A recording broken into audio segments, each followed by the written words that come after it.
Zonal president আৰু state প্ৰেচিডেণ্টৰ হাতত সেই অৰ্ডাৰটো বা ডিমাণ্ডটো আহিব। তেওঁ কৈছিলে যে গুদাম কমিটি অনলাইনত ৰখাৰ পিছত গুডচিটত যিবিলাক মানুহে কাম কৰি আছে, যিমানখিনি মানুহে কাম কৰি আছে তাৰ এখন ফাইনেল লিষ্ট আমি উলিয়াব লাগিব। এই ফাইনেল লিষ্টখন ওলোৱা এটাই উদ্দেশ্য আছে, যিখিনি ব্যক্তিয়ে ইয়াত কাম কৰি আছে তেওঁলোকে যাতে সঠিক সময়ত তেওঁলোকৰ কামখিনি আমি কৰিব পাৰোঁ। আৰু সম্পূৰ্ণ দায়িত্ব থাকিব গুদাম কমিটিৰ প্ৰেচিডেণ্ট ছেক্ৰেটাৰী।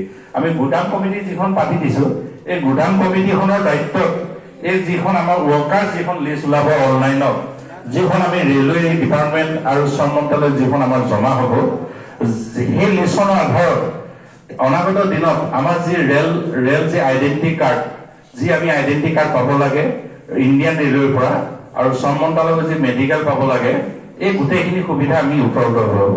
আৰু এই উপলব্ধ কৰিব যাওঁতে আমি খুব ন্যায়কৈ আপোনালোকৰ যি ডাটা আমাৰ কমিটি আমাৰ হাতত অৰ্পণ কৰিব, সেই কমিটি ডাটাখিনি আমি ৰাষ্ট্ৰীয় প্ৰভাৰীলৈ আমি আগবঢ়াই দিম।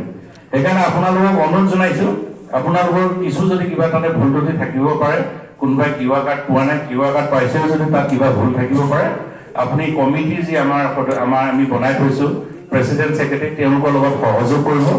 সহযোগ কৰি যি ফাইনেল লিষ্ট কমিটিয়ে আমাৰ জোনেল কমিটি আৰু ষ্টেট কমিটিৰ হাতত জমা কৰিব।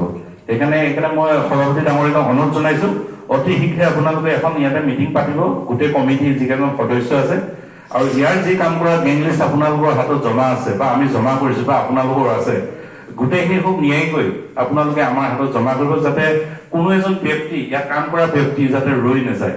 যি ফাইনেল লিষ্ট আহিব, সেই ফাইনেল লিষ্ট আধাৰত এখন আপোনালোকে ৰেলৱেৰ পৰা এখন আইডেণ্টিটি কাৰ্ড পাব, এটা মেডিকেল পাব, আৰু শ্ৰম মন্ত্ৰালয়ৰ ফালৰ পৰা এটা মেডিকেল পাব, অৰ্থাৎ 100% মেডিকেল পাব।